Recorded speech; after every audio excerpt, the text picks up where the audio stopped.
Thank you all for coming to this session on BlobToolKit, which we will be using to interactively assess the quality of mollusk genome assemblies that are publicly available on NCBI ENA. My name is Sujay Kumar. I'm a senior bioinformatician at the Darwin Tree of Life project at the Wellcome Sanger Institute in Cambridge. The Darwin Tree of Life project, which some of you have probably already heard about, is this attempt over the next 10 years, it's this moonshot kind of thing, to sequence all roughly 70,000 eukaryotic species that are present in the British Isles. So all fungi, all metazoa, all plants, all other eukaryotes. And so BlobToolKit is an integral part of what we are using as part of the pipelines to see if there are any contaminants or cobionts in the genome assemblies that we create. The link at the bottom, tiny.cc/btk-molluscs, is just the link to this presentation. It's also in the Slack. It's also in the chat over here. So a little bit of housekeeping first. The slides and the audio are being recorded. Only that will be shared. So not my face, not your faces, anything like that. So if you want to leave your video on, feel free to do that. The only bit we will share are the slide presentation and me or you talking. Also, feel free to stop me at any time. I've been told I talk too fast. And sometimes when I'm looking ahead at the camera, I might not look at the, if somebody's got their hand raised or something, so I might not see that, or I might not see the chat. But Alice has very kindly offered to jump in and if she sees a chat that hasn't been answered or anything like that. So the actual presentation will cover why blobs. So what are these things? What's the background? How did we come up with them? What do we mean when we say blob? What do we mean when we say coverage? What do we mean when we say taxonomic assignments? All the terminology. Then I'll tell you about BlobToolKit, which is one word, but it actually has three parts. There's the viewer, which is how you actually visualize all the assemblies and all the contaminants and everything. There's a command line tool called blobtools2, which is what you use to create the data sets and to filter them and things like that. And there's a pipeline component, which is what has been run on all these NCBI assemblies. And you can also run it on your own data sets. It's got Docker containers and things like that to make it easy to run on clusters, on your own computer, so on and so forth. But today, we're only doing one part of that. We're only doing, well, to my mind, the most fun part of that. We're using the viewer, which is where you get to point and click and sort of browse through and see if you can find contaminants, find cobionts in mollusk genome assemblies. Obviously, this is true for any genome assemblies, but I thought it would be fun to work with mollusk examples for the mollusk community. And lastly, we'll talk about some next steps. I'll point you to other online resources where you could do things on your own. And I thought we could talk a little bit about what, if you want a next session, what that should be. So if this does seem useful to you, maybe the next session could be either going into more detail about the viewer or setting up your own BlobToolKit for your own genome assemblies, which are not yet public, things like that. So that's what we're going to do today. Oops, there we go. So why blobs? Well, the goal is we want to sequence a mollusk genome, but it often comes with a soup of other organisms. And why might that happen? If a sample is very small, you might get bacteria on the surface, you might get bacteria in the gut, you might get an apicomplex and parasite, you might even get an intracellular endosymbiont. So inside each cell of a mollusk, you might have a bacterial, a bacterium inside the cell. So it's an endosymbiont, like you have Wolbachia in insects. So you get all these other things which you didn't want necessarily because you were trying to get the mollusk genome. And how do we separate this out? Well, there are two main concepts, molarity and GC. In this case, there are other concepts as well.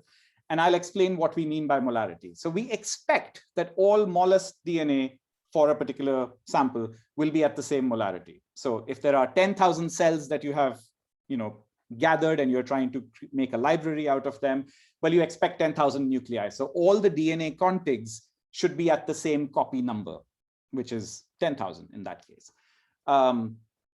Obviously, you'll have more reads depending on how deep your read coverage is. The exceptions to that will be things like organella genomes. So mitochondria are present in much larger copy numbers. Sex chromosomes could be halved depending on how many there are or whatever. Allelic divergence might have half the molarity as well because you have now two slightly different contigs. When you map the reads back, those contigs will be at half the coverage rather than the main nuclear genome. And repeats, if you have repeats that are assembling as separate things, those will be at higher coverage as well. But in general, we expect most of the mollusc DNA to be at the same molarity. By the same logic, we expect that the contaminant DNA will be at different molarities. Now, obviously, that doesn't have to happen. Sometimes it could by chance be the same coverage. Or you could have a single copy symbiont, like I mentioned. So if every cell of your mollusc DNA has one endosymbiont bacteria, then the molarity of the bacteria will be the same as the molarity of the mollusc DNA. So that's all about coverage. So you expect that to show up separately. What might that look like? So when I say coverage, what do I mean? This top right over here is an example of a contig that you might have gotten from a preliminary assembly or from running HiCanoe or something. And when you map all the reads back, in this case, you would say the average depth is roughly or just under 5. So I would say this depth or this coverage is 5. Now you might expect, in this case, the example says 2. You might expect that the bulk of the DNA is at, say, 2x coverage. So this is a histogram. So most of the contigs are at 2x. Some of the allelic haplotypes are at 1x. Some of the repeats are at 4 or 8. This is the green is supposed to represent the target nuclear genome. And the purple could be the contaminants or cobionts. So the symbionts or the parasites or the just, lab contamination. It could be anything. And the idea is that those typically will be at unexpected coverages. I mean, obviously, in such a small case, you would have only this. So that's what I mean by coverage. And if you were to do this, you would see something like that. But in reality, we don't know which ones have come from which. So the mess actually looks like this. You don't know which peak is coming from where. Also, they're not often peaks like this. Keep that in mind. So that's coverage. The other thought is that you have GC content. And again, the logic is most of the mollusc DNA contigs will have the same GC content. Again, the exceptions should be the mitochondria, the organelle genomes, if there are other organelles. Localized variation, obviously, you can have GC islands that will cause, but for long contigs, the average should be roughly the same. And again, repeats are often AT rich. They could be different GC coverage, things. Similarly, contaminant DNA might also differ like previously or not. By chance, it could be the same as your main mollusc DNA. And again, it might look something like this, where you can't really tease apart the different peaks because they overlap. So what happened was when I was, this is 10 years ago, when I was doing my PhD, I was working on nematode genome assemblies. And what I discovered by chance, and other people have discovered it, so this wasn't a new discovery, was that when you plot GC on the x-axis and you plot depth coverage as a log scale on the y-axis, it doesn't work if you don't do it with a log scale. If there are contaminants, they actually separate out as these nice blobs. And this is obviously a cartoon idealized version. Each circle over here is not one contig. It's a collection of contigs that have roughly the same GC and roughly the same coverage. So you would expect one sort of blob to be one organism and the other blobs to be other things. Now, by looking at this, I can't tell what they are. I first made this for one of my genome assemblies. It was actually a tardigrade. And I saw something like this and I'm like, I wonder what's in here. So I picked contigs at random and I blasted them and I took the top blast hit and I tried to color the blob by its best hits. And so that's called adding taxonomic annotation to each contig.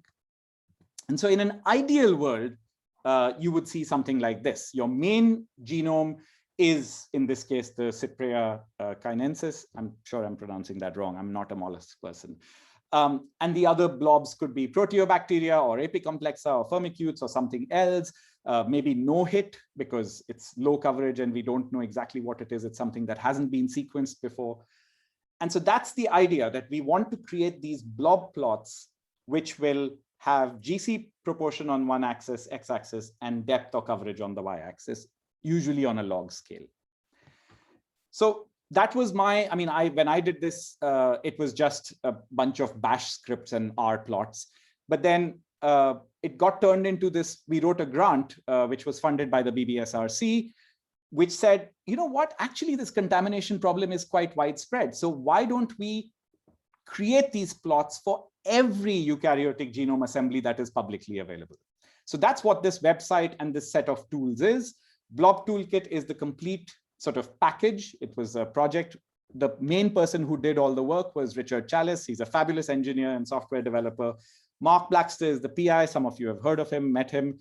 I didn't do anything with BlobToolKit when it was being made. I'm only helping out now that I've joined the group again with sort of outreach and training and things like that, because I enjoy that. So that's me. It's also been done with the European Nucleotide Archive and the European Bioinformatics Institute by these three people. Guy Cochran is the PI. And these are the links for the website, which we will be going to, and for the paper, which describes it in much more detail. But I'm trying to give you a flavor for what is happening over here. So what are these three parts? Like I said earlier, there's a viewer. Sorry, I'm going to pause for a second and just see if anybody has any questions. Sorry, I know. Oh, there is something in the chat.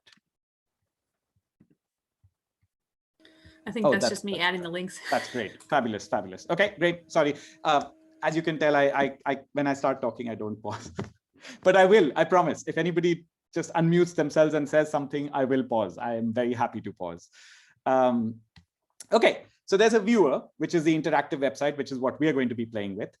There's BlobTools 2, which is the set of command line tools for creating and merging all the data, like the genome assembly, the coverage information, the blast hits, and for putting it all together so that it can be viewed. That's what BlobTools 2 does. It also lets you filter the genome assemblies on the command line in a reproducible way. Because if you just do everything by looking at plots, you may not be able to reproduce it. But if you can write everything down as a script, then you have a set of reproducible steps, which you can, publish and say, this is how we got from genome assembly to cleaned up genome assembly. And the last part is the pipeline, which is what is used for actually running all the analysis steps. So by analysis, I mean, you take the read sets and you map them back to the genome assembly using Minimap or BWA. So that's an analysis. Or you run BLAST against all, MegaBLAST against all of NCBI NT. Or you run BUSCO for getting how complete the genome is. So if you want to run all those steps, you're welcome to run them on your own, but we provide a pipeline with Docker images and things so that you can run everything in one system, create all the data sets, and get a viewer at the end of it. So that's great. But today, as I said, we're only talking about the viewer. So why don't we all click on the link that is in the chat, which is blobtoolkit.genomehubs.org. And I will do the same thing. Now, I'm hoping you can see my screen. Can you? Because I don't see the green outline around it. Yes. Yep. Yes. Great. So on the BlobToolKit website, there's lots of documentation, which we're not going to get into. I'll point you to those later. We're going to go straight into the viewer, which is this big purple button. So I want everybody to open up this website and click on this open viewer button. And when you're there, I'm going to give it a second. I mean, you can click around if you want to, but I'm going to click around. You're welcome to click around with me. Is that okay? Cool. So hopefully everybody's on this website. If you're not, just tell me to slow down, and I'll wait a few seconds for you to catch up. Right. So the first thing we're going to do is find data sets that we want to work with. And this little tree over here is very useful because it's showing the counts for all the assemblies. The two numbers are what's in BlobToolKit and what's publicly registered on NCBI. So it's only 7,000 out of 13,000 assemblies are in BlobToolKit in the viewer. Partly that's because it takes a long time to run, so some have not been run yet. But the other part is that some of them are actually not usable. So you can actually register them on NCBI, ENA. I'm going to use INSDC as the shorthand, International Nucleotide Sequence Data Consortium. I think, I'm not sure. But when I say INSDC, I mean NCBI, ENA. All of the data is the same across all of them. And if I click on a number, it'll expand the tree. So next to Metazo, I'm going to click on this number. So go ahead and do that. And it shows you all the different phyla. And again, the green and the black is telling you how many are available on NCBI, ENA, and how many are available in BlobToolKit. So we go down to Mollusca. Again, if I click on the number, it'll say that's how many there are. But if I click on Mollusca, on the word, it'll actually show me the listing of all of the things under there. So go ahead and click on the word Mollusca. Hopefully everybody's got this page. Cool. Oh, I saw a thumbs up. Great. That's actually easier. You know what? Go ahead and use the thumbs up. That might be the easiest thing for me to know that you're all there. And if anybody's not there, just tell me to pause. I will happily pause. There's no problem. We have an hour and my talking should take half an hour. The pauses and all will all add up to 1 hour. So hopefully that's okay. In this table, you can right away see that there's lots of extra information which is useful. So not only does it tell you the name and the dataset ID, it tells you how many sequences there are, what the span is, the total genome size, what the N50 is, and the BUSCO things, the closest BUSCO lineage. So BUSCO has different sets of data. You have the eukaryote data, which is the most general.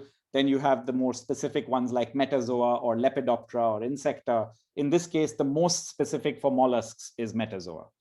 And it also tells you what the completeness is. So you can see right down here, this is a pretty bad assembly, which makes sense because it has 1 million contigs. So that's obviously a bad assembly. On the right side, you see coverage, read sets.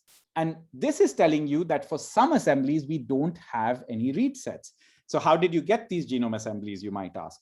Well, all that means is that whoever submitted it to the public database didn't submit it in a bio project and didn't associate the read sets. So obviously, some real read sets went into that assembly, but we can't know what they are without going and talking to each person. And that's not what this pipeline does. It just uses public data.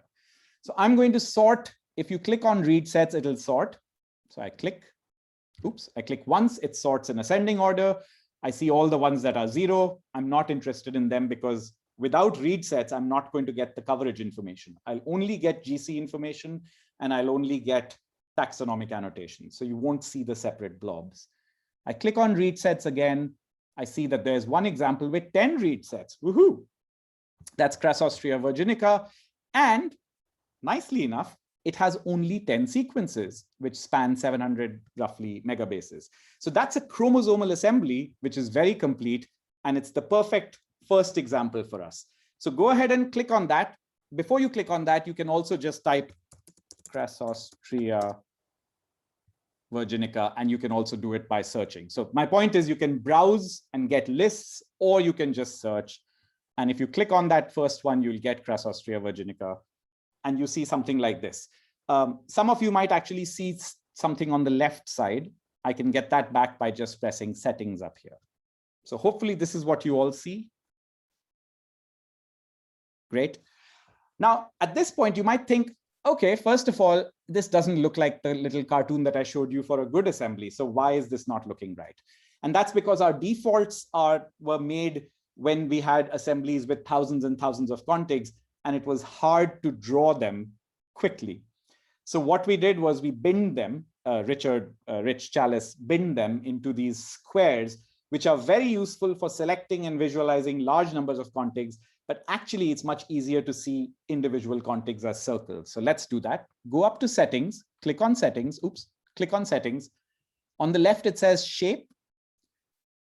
Along shape, there's square, hexagon, and circle. So if you click on the plot points as circles, now that looks a little more like what we thought it might look like. Different contigs are different. They each has a GC on the x-axis. It has a coverage, which is less than 1 on the y-axis. And the size, relative size of the circle is the relative size of the sequence or the contig or the scaffold or the chromosome. Now, again, you might think, well, but you said it would all come together as a blob. And that's because it would, but the GC is now spread out from 0.345 to 0.352. Sorry, the font is very small, but hopefully if you're following along, you can see it. So let's change the x-axis range, which is on the left. Again, settings, x-axis range, change it from 0.1 to 1, let's say. That looks more like it. They're all clustered together in the middle. And the y-axis range, similarly, I'm just changing it to 0.1 to, I don't know, 10. There we go. And now you see what I meant about a blob. all of the contigs have roughly the same average GC and the same average coverage. If I go down to the left in settings, it also says use larger fonts. Click on that AA over there. And this bit has become larger on the top right. This counts the blue things. And that's telling you that each contig or each chromosome had a single best hit to another known mollusk. And that's why all of the points have been colored blue. None of the points are colored no hit or any other thing like that. So that's great. Is everything okay so far? Cool. Some y-axis, yeah. And now you might think, well, the coverage is really low. This is one read set, because that's an SRA read set from the public databases. And it's only one, and this is 900 milli coverage, so to say. So it's really not very high. That's because these are PacBio read sets, which are very small data sets. And this is a big genome. So each read set is only contributing 1x coverage. What happened to the other 10 read sets? If we go to filters, that's how we enable more variables and more data. So the filters are GC. So as you can see, it goes from 0.1 to 1. It shows you a little histogram. Lengths go from 320 something to 104. I don't actually know what the values are, but we're not plotting length over here, so it's fine. Coverage is only one read set is active. So the purple means it's active. If I now click on this, it activates the second one, but you don't see it over here because only this one, the first one, has the y-axis button clicked. So if I now click this button, y-axis, I'll see the coverage is now the second library. Well, what if I wanted to combine the two libraries? The way I would do it is, or 3 libraries or 4 libraries. So I scroll down, I activate all the libraries I want to combine. So let's say library 3, library 4, library 5. And at this point, I want to combine all of them. There's a little button over here that says sum active fields. What that means is all the variables that are similar. So in this case, coverage is one kind of variable. It'll sum them all and create a new variable. So go ahead and press that. So if you've already got 3 or 4 or 5 activated, purple in color, then on next to any of them, click the sum active fields button, the little sigma. And what that does is it creates a new variable on top called sum base coverage 0, 1, 2, 3, 4. So that's 5 libraries, but it's not showing up over here on the y-axis because we haven't pressed the y-axis button. So if you press the y-axis button, we now get sum base coverage from 5 libraries, and the average coverage is near 5. It's reset the axis, unfortunately, but I can change that. Go to settings, go to y-axis, again, say go from 1 to 20, let's say, and there you have it. A nice blob, pretty much concentrated around 5, pretty much concentrated around 0.35. This is a straightforward genome assembly. None of the contigs, I mean, obviously a part of a contig could be a contaminant, but we're assuming that the genome assembly, the assembly is correctly done. This tool on its own does not let you easily, this view does not let you see contamination within a contig, but it lets you see contamination across contigs. We're trusting that the assembly process worked. I'll come back to how you can see within a contig later. So is that okay?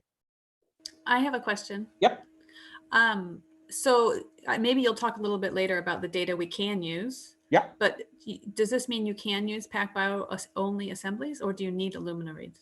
No, you can use PacBio only assemblies. Okay. Our new, all the new DTOL assemblies are all PacBio only. Okay. And usually, I mean, there's no problem with having 1x coverage. It's just that things separate out better when you have, and actually when you have a PacBio only assembly, your coverage will probably be around 20 or 30 is my guess. So that's enough. And that's what you'll see over here. And it's enough Okay. to separate things out if you have different contaminants. Okay, good. Yep. Thank you. Great question. So that's, so far I've shown you just the blob view. If you see these 5 or 6 other things up here, these are your other views. I'm going to show you one more view called table view. Oops, so go ahead and click on table. So it's this thing on the left. You can be in settings or you can be in filters, I think. No, yeah. In either way, if you go to table, you'll see table. And the table view shows you all the activated variables. So we had these extra coverage variables, we activated them, so they've all shown up over here. There's actually a problem in the interface, which is that it doesn't tell you which library they've come from. And this last coverage column is the sum coverage column from here, sum base coverage. And that's what's showing up over here. But it's not telling you that it's the sum, it's just showing you that it's the sum. And the blue contigs are telling you that it's the best phylum hit was Mollusc. If we scroll down in the filters interface, so click on filters, click on filters again, if you hadn't already got it. Scroll down and you'll see one of the options is best sum order phylum, and that's what's activated and that's what's showing up in this top right bit. If you go down to best sum order class and click on that, takes a second, it should show you bivalvia. Is that okay? You can do the same by going down to the order. So it's the same blast hits, but now it's showing you at different taxonomic levels. It's showing it to you at class, order. I think if you go down to genus, it starts to look wrong. I tried to think. Yeah, one of them is Sarcostria because we actually don't map to NCBI for the same genus because otherwise you'd just hit yourself. So if there was a contaminant, you'd just hit the same species and you'd end up annotating something as being, if there was a contamination, you'd end up annotating itself as not contamination, even though it was. So we actually removed that genus from there. That's why it's, even though it's Crassostria, it's matching up to Austria because that's the closest genus for which there are any sequences in the public databases. Last thing I'm going to show you, the last view in this example, is the Busco view. There are other views, but I'm not covering them. I'll point you to how you can go and do that on your own. So click on Busco. And what you should see is the two Busco sets that we've got. So the most general, which is eukaryote, and the most specific, which in this case is only metazoa. So the little plots show you how complete it is. The more green, the better. It tells you that out of a total of 303, this one has 286 complete. So it's a 94% Busco completeness, so on and so forth. What's nice is you can also use these boxes to find the contigs which have fragmented genes or fragmented Busco sets. So if I click on complete, it'll show me all the contigs that have complete Buscos, which is all of them, which makes sense because there are only 10 of them. So I'm going to disable that. I'm going to click on fragmented. Now it's saying only some of these are selected. That's what the white and the purple is saying. Now, what does this selection mean? The selection just says it's a way of selecting some contigs out of all the contigs. So I go back to blob. Actually, I'll go back to table. And out of the 10, only 1, 2, 3, 4 contigs sequences have been selected. So these are the ones which have the fragmented genomes. But it's still showing me the whole list, but it's showing me selections. You can also select in this view. You can just say, I want to select this contig, this contig, this contig, because I'm interested in them. Or maybe I just want to select this one because it's the one that has Sarcostria rather than Ostreoida, right? And then what you can do is, do you see the selection button on the left? What that does is it activates only that selection. So the selection buttons are just for picking the contigs, but if you want to only see those contigs and not the others, you activate the selection and it makes the rest disappear. If I now go back to the blob plot, only some of them are visible, not the others. If I click it again, all of them will be visible. So the extra contigs have also come back now. So this is not very useful right now, but I'm just showing it to you as a function of the interface that you can select things based on different criteria, and then you can filter based on those criteria, which will come in handy in the next example. This was a really stupid, simple example just to show you the interface and a few sequences. Is that okay? Cool. So let's do the next example. Go back to data sets. And the example I've picked is Elysia chlorotica. So I'm going to type it in just because it's quicker. Elysia. And it auto completes, which is nice. So I'm going to pick Elysia chlorotica. Is that okay with everybody? I'm going to just also type it in the chat.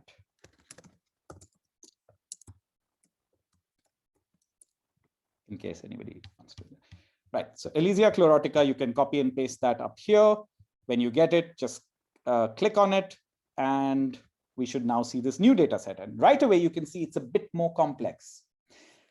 So what's the first thing we're going to do? In fact, I think we should just do this automatically. I'm going to tell Rich that the default view should be circles. I just find it easier to visualize what's going on. I go to settings, I go to shape, and I pick the third icon, which is circles. Yes, thank you, Nicola. I did actually see that pop up just now.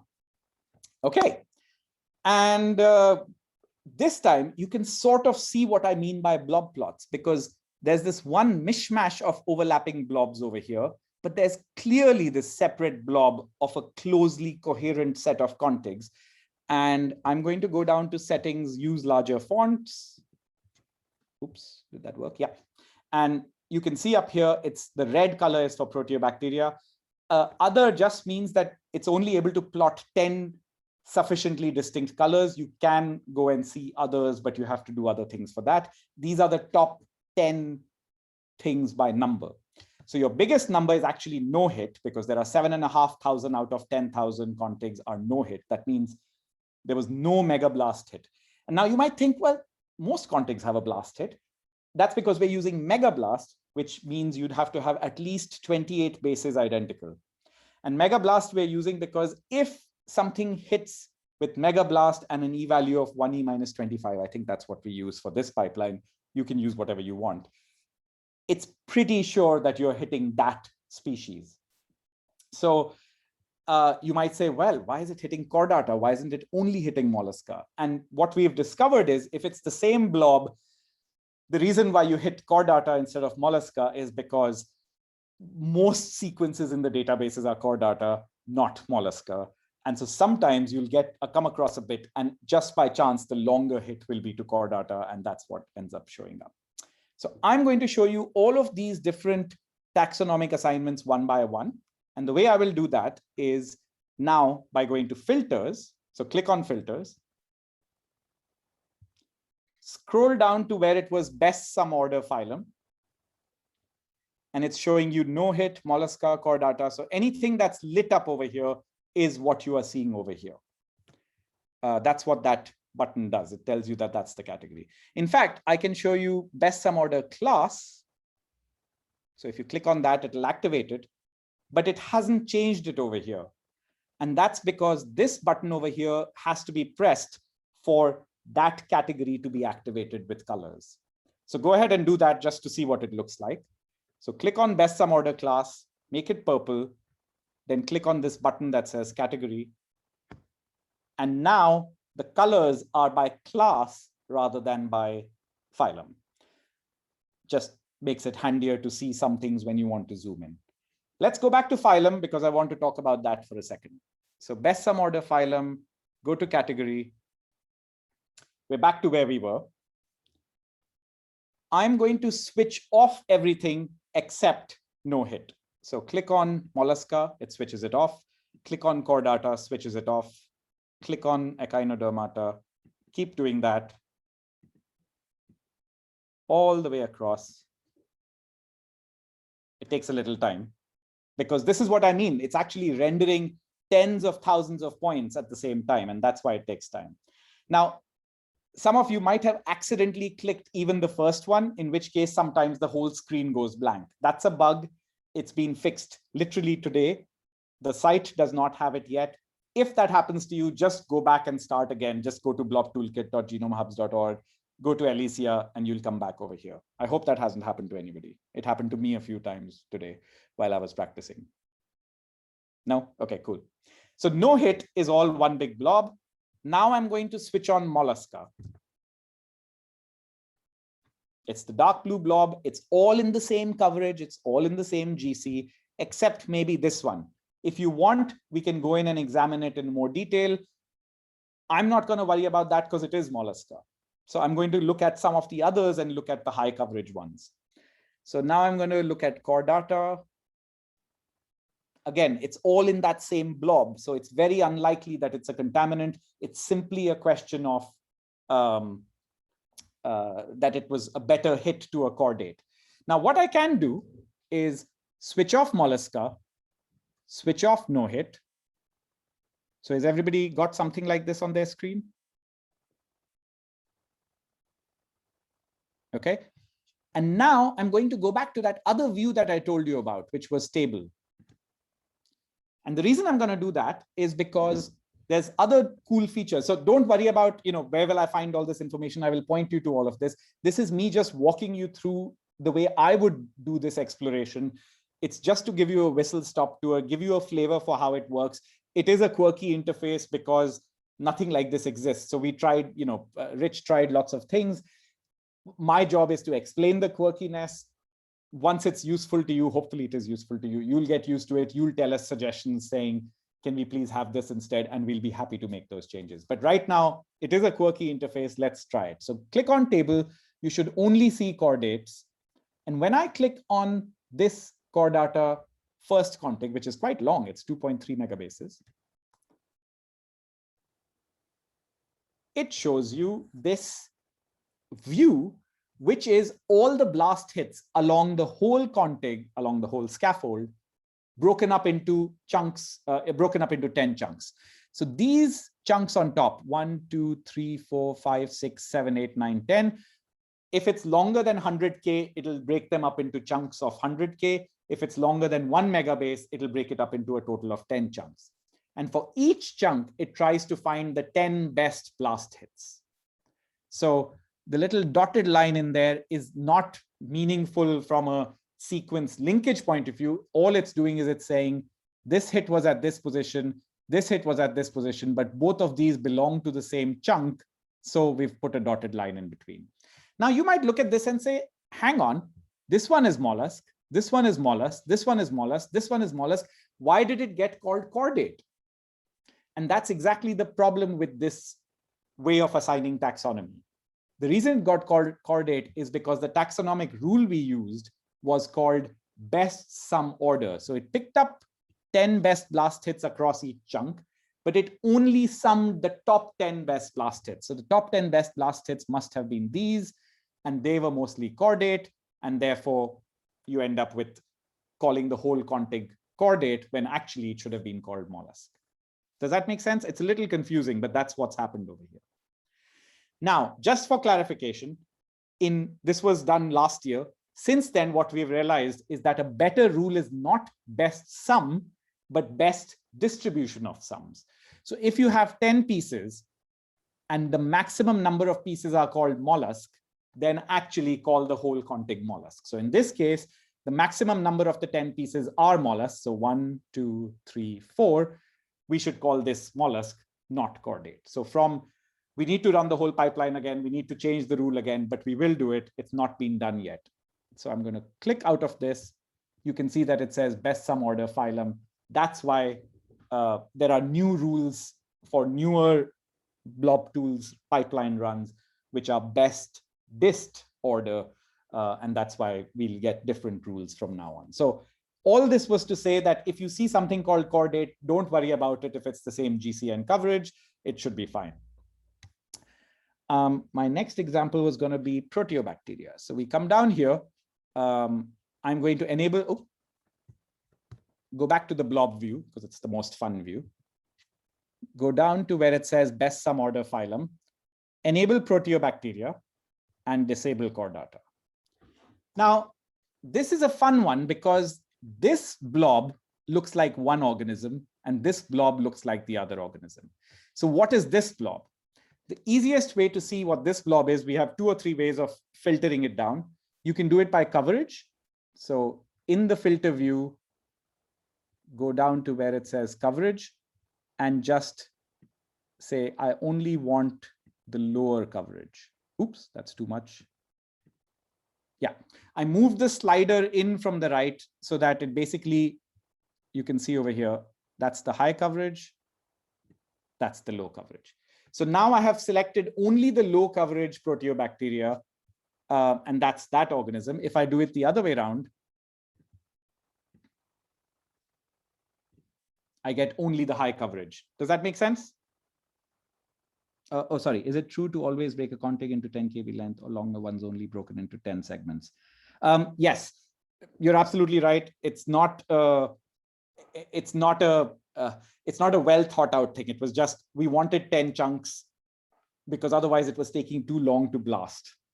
In future, we actually think we're not going to just break it up into 10 chunks, but you're right, the biases can come. We're thinking what we'll do is we'll probably look for busco genes on the contigs and blast those instead, because those are likely to be the most information rich. The problem only happens for long contigs. For short contigs, it's very easy to blast them. That's an excellent question. Yes, there will be a bias because of how we are doing the breaking up and assigning. But the point is, this is just to visualize if there's a problem, you can go in and choose better algorithms to find what the problems are. But this will just quickly show you if there is a problem. So I'm just going to look at the high coverage. Was everybody else able to filter out these low coverage things? So you can move the slider on coverage over here, this purple slider. If I move it back, all of them are there. If I move it forward up to, say, here, all the low coverage is gone, and it's only things above 30 coverage. Is that okay? Yep, cool. I've only seen one thumbs up. I'm hoping that's okay. I'll pause for a second. Cool. If there's a problem, somebody will speak up. So how will I go about finding out what these are? Same way, I go to table. And now it's only showing me the high coverage proteobacteria. I click on the topmost one and it says it's this. If I click on, notice this has only one chunk because our default chunking size is 100K, not 10K. So in this 100K block, the top 10 best hits were all in this last 75 to 80K of the config. If I click on it, it takes you to Francisella, some bacteria, I don't know what it is. If I click outside it, it says best sum order class. If I scroll on the left, I enable best sum order genus. I enable best sum order species. And yeah, it's basically a bacteria of the genus Francisella, and all of them are the same. It says page 1 to 10. If I show you all 100 rows, there's a couple of undefs, but basically that blob is one Francisella contaminant. Does that make sense? Here's where it gets quite fun. If I go back to blobs and I say reset the coverage, so reset this, I'm seeing all the proteobacteria, both the low coverage and high coverage. I can now select just the low coverage one, either by doing coverage, or I can just draw a circle around it. So I start clicking, start 0.1, 0.2, 0.3, 0.4, 0.5, and join up again with the main one. Did everybody get that? So remember, this is selected but not filtered, which means the other contigs are still showing up, but we want to see just these ones.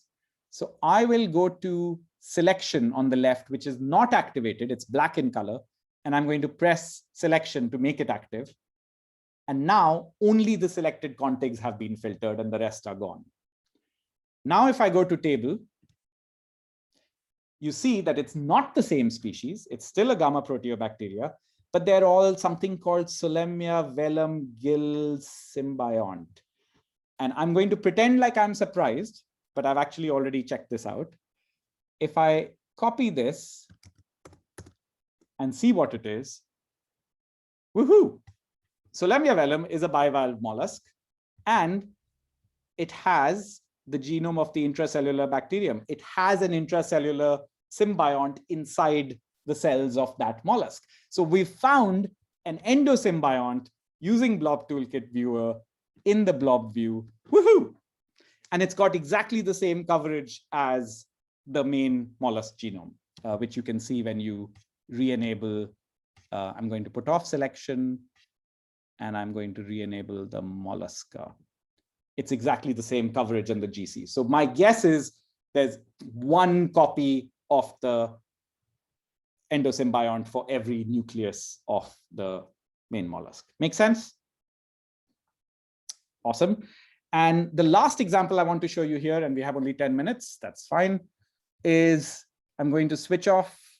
I'm actually going to just click outside. No, I've forgotten how you do this. Oh yeah, I'm going to get rid of this selection by going to selection and pressing the none button, which is the second button from the left. Okay. So that means we've got mollusks and proteobacteria and no other filters have been applied. Go down. This time I'm going to show you other. And I'm going to disable the others. So just other. And notice how one of these contigs is at 100x coverage. So I want to go in there. So what would be the best way of pulling out just that one contig? What would you do?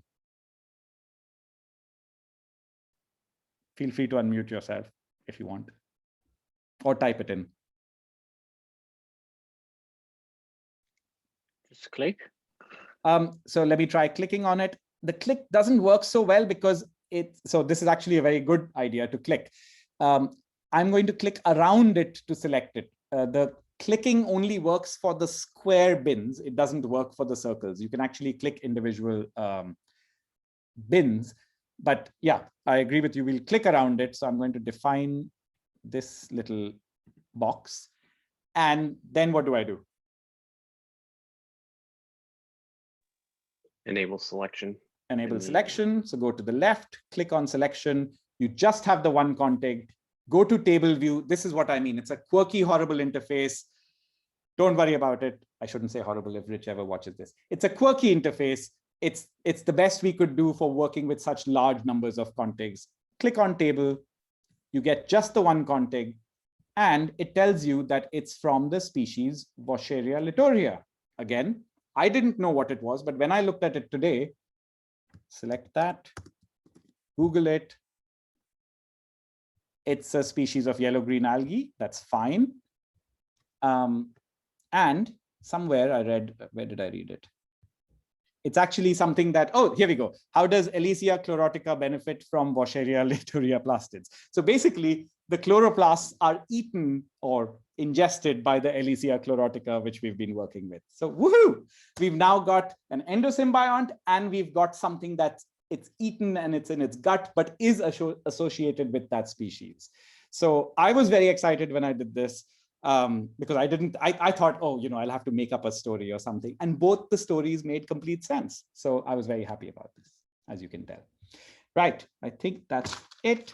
My last example is not to explore everything. Woohoo, somebody else liked it too, not just me. My last example, and notice how on top it says this web page is using significant memory. Yeah, that's gonna happen because we're dealing with tens of thousands of contigs. Because it doesn't actually, it loads all the data into your browser. So if you're using a low-powered device like an iPad or something, the next example I'm going to show you will tell you what will happen in that case. So go back to data sets, and this time we're looking at Conus consors.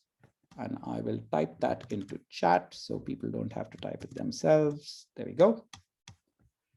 Conus consors, click on it. Oh, before you click on it, oh yeah, actually go ahead and click on it. This time in the table, you can see it's still a mollusk. If you scroll down, it says mollusk, gastropoda, neogastropoda, conidae, conus, conus consors. There's actually a conus triblei as well. I have no idea what these are. I trust you all do. Notice over here, assembly statistics, the number of sequences is 2.6 million. It's a horrendous assembly. The N50 is only 1,128. It has 3 read sets, which is why I'm showing it to you, because then I can show you how BlobToolKit Viewer deals with millions and millions of contigs in this case. So click on that. And hopefully you're all seeing this. Notice at the bottom, it says, this is a static view of data set blah. The number of records in this set is greater than the static threshold of 100,000. Use the settings menu to switch to interactive mode. By default, BlobToolKit Viewer will give you a picture, but it can't give you an interactive picture unless you explicitly say, give me an interactive picture. I don't care if it crashes my browser with memory. If you have a laptop with 4 gigs of RAM, you should be okay. If you have an iPad or you're doing this on a phone, don't do this on a phone. Then it won't work. But I'm going to go to settings and see where it says static and interactive. I'm going to click on interactive. Oops, press the wrong one.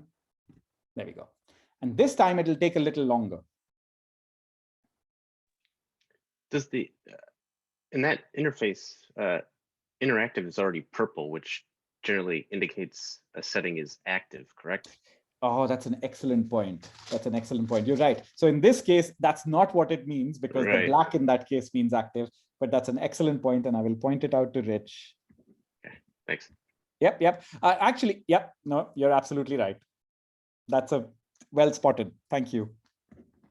Interactive should be black by default and purple only when active. I agree. You can tell this has been made by a bunch of amateurs. Again, sorry, by a bunch of people who are very good at what they do, but we are not industrial strength programmers. So I certainly am not. Rich is very, very good, but you know, these little things do pop up from time to time. Right. Do you notice there's an extra message now? No hit data are not shown. Because there were more than 1 million no hit contigs, it didn't show them. It's like, well, they're no hit anyway. Why do you want to see what color they are? So if you want, you can see them by going to settings, going to no hit threshold and setting that to 2 million, but I would not advise it. Let's just go with what we have right now. Again, settings, shape, let's do the circles, which will again take a long time. Oh, actually, it was a lot quicker than I thought. I'm surprised. So my point with this example was, it looks like a mess because there's millions of contigs, but there is some amount of structure even in here, which we can tell when we start looking at individual phyla one by one. And the way we do that is by going to blob, going to filters, going down to... So here's one thought. All of these low coverage contigs we should just forget about anyway, because what that means is they are contigs that have no coverage in this read set, SRR. They might have coverage in the other two read sets, but I'm going to ignore them because if a contig has no coverage in one read set, most likely what that means is it's, actually, that's not necessarily what it means. I was going to say most likely what it means is it's one read set has that contaminant and the other read set does not. Because if it was genuinely Mollusc, all 3 read sets should have had it. But it occurred to me that maybe if you're only getting a read set from a particular tissue, you might miss out on some contigs if it's like a restricted genome or something. Anyway, I'm just talking aloud. Let's go ahead and look at all the phyla. So everything is enabled except no hit, as you can see. So I'm going to switch everything off.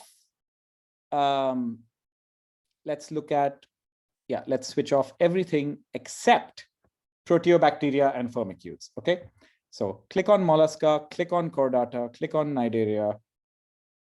Do I want to leave Arthropoda on? I've forgotten what I had thought of for this example. I might put it off.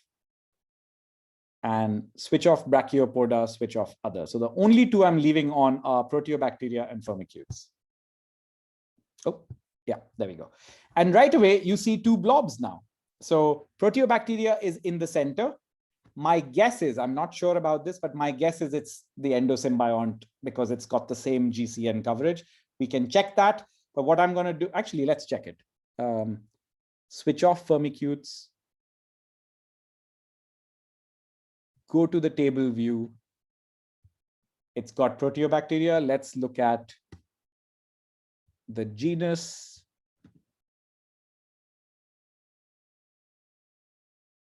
Takes a while. It's saying gamma Proteobacteria undefined. When it says undefined, that's a good sign because when you then click on species, it'll say it's an endosymbiont because it's not. I've done this once before. Yeah, there we go. Same thing. It's hitting this Solemnia velum gill symbiont. So that means the best hit is a known symbiont of a mollusk.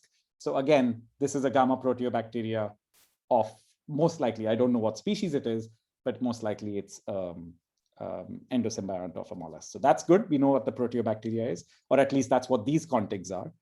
Let's switch off Proteobacteria and go back to Firmicutes. Where are we? Blob. Enable Firmicutes. Disable Proteobacteria.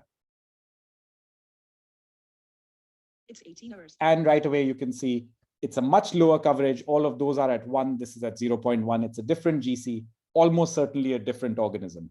Also, a large number of those contigs are down below in this 0 coverage area. That's the maximum sum of their lengths. That means they are not found in this read set, which to me completely indicates that it's a contaminant.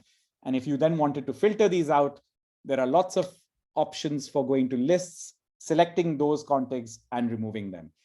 I haven't covered any of that. There's lots more things to do. I'm going to go back to the main presentation. And where are we? Here.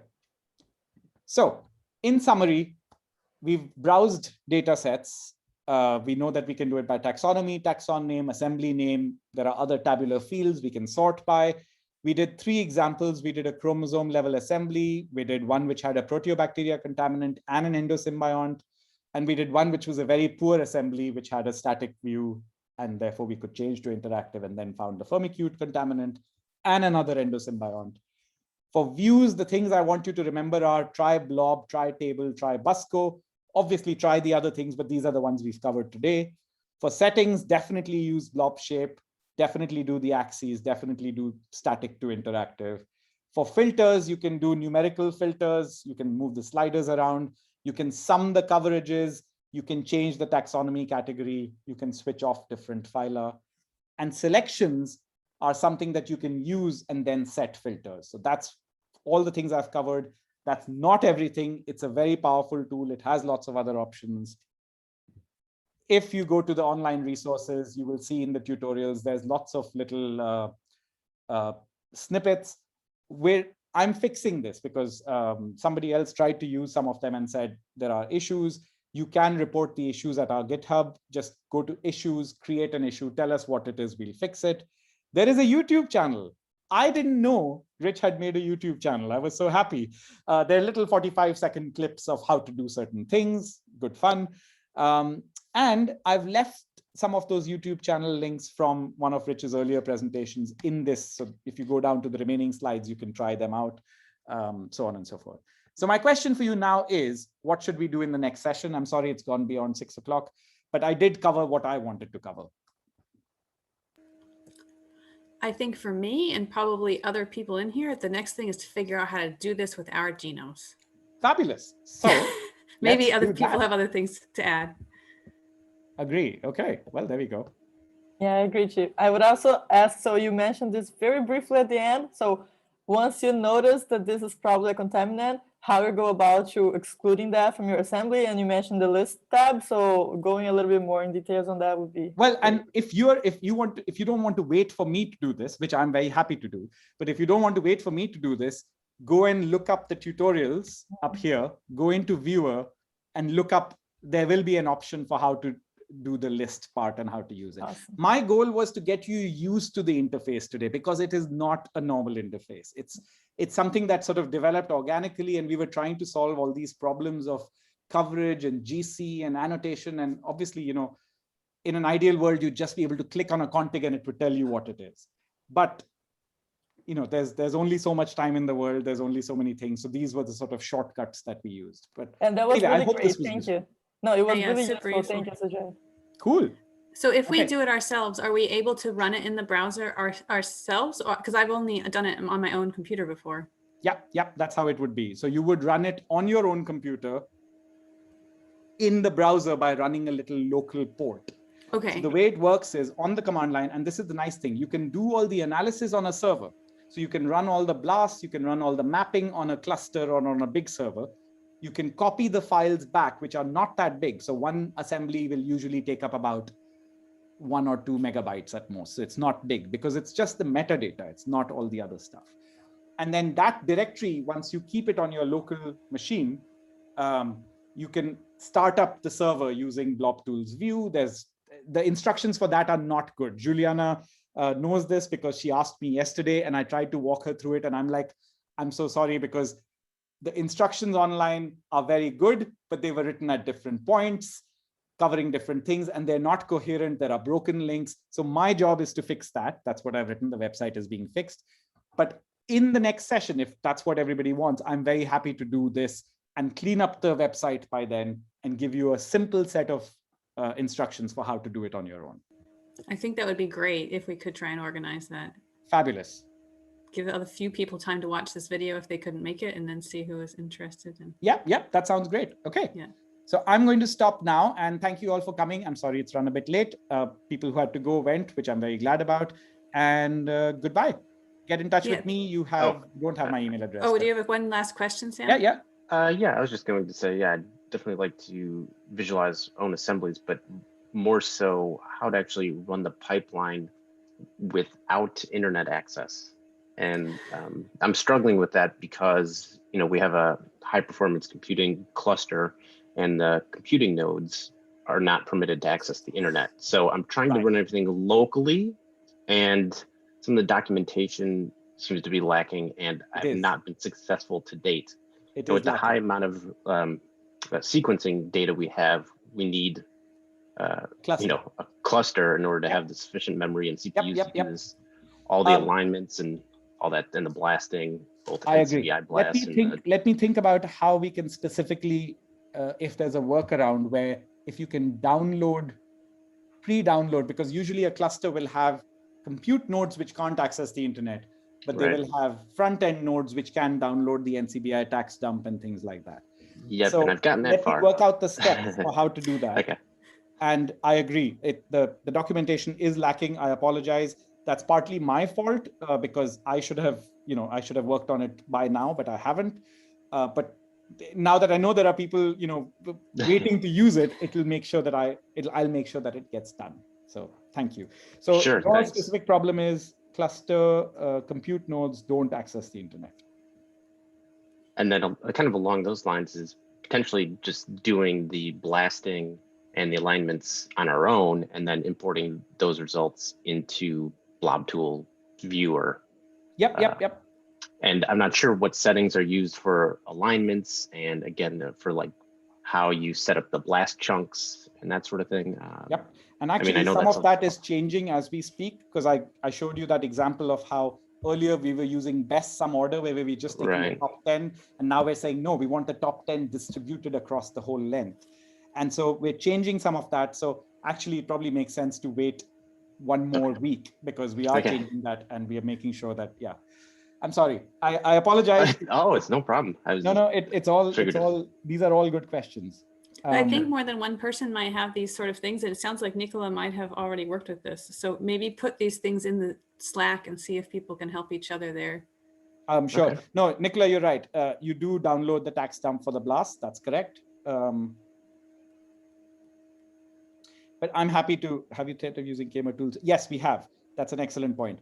So we've thought of using Kamer tools. We've thought of using mash screen, which are basically Kamer-based approaches for identifying contaminants. But blast is what a lot of people want. So the nice thing with BlobTools is you can use any tabular format as long as it has the name of the config or the ID of the config and what tax ID it hit. So we don't care how you generated those files, whether you generated them using BLAST, whether you generated them using mash screen. So actually that might be something to cover in the tutorial, which is how do you add non-BLAST hit data that you have generated separately into a blobder. I'm going to put that down as a thought. Non-BLAST data. Thank you. I'm going to look at if there are any other questions. But that's an excellent point. We don't have to use BLAST only. Great. I'm just seeing if there are any more questions. Actually, I already run BlobTools. Is it possible to get it into Viewer? Yes, I'm happy to help with that. How to do this with an existing genome that has not been linked to project ID? You can actually do that. This is Roya's question. How do you do this with an existing genome that has not been properly linked to the project ID? You would have to basically create it yourself. You wouldn't be using the public website, the one that we have created, because that only works with public data. And the way you would do it is you would download the genome, you would download the read file separately, and then you would run all the pipeline steps for mapping it, for doing the blasts, and then you would view it locally. You can't view it online, you would view it on your own computer. And that's it. I don't think I have any more questions right now. Oh, one more. Oh, there we go. Yeah.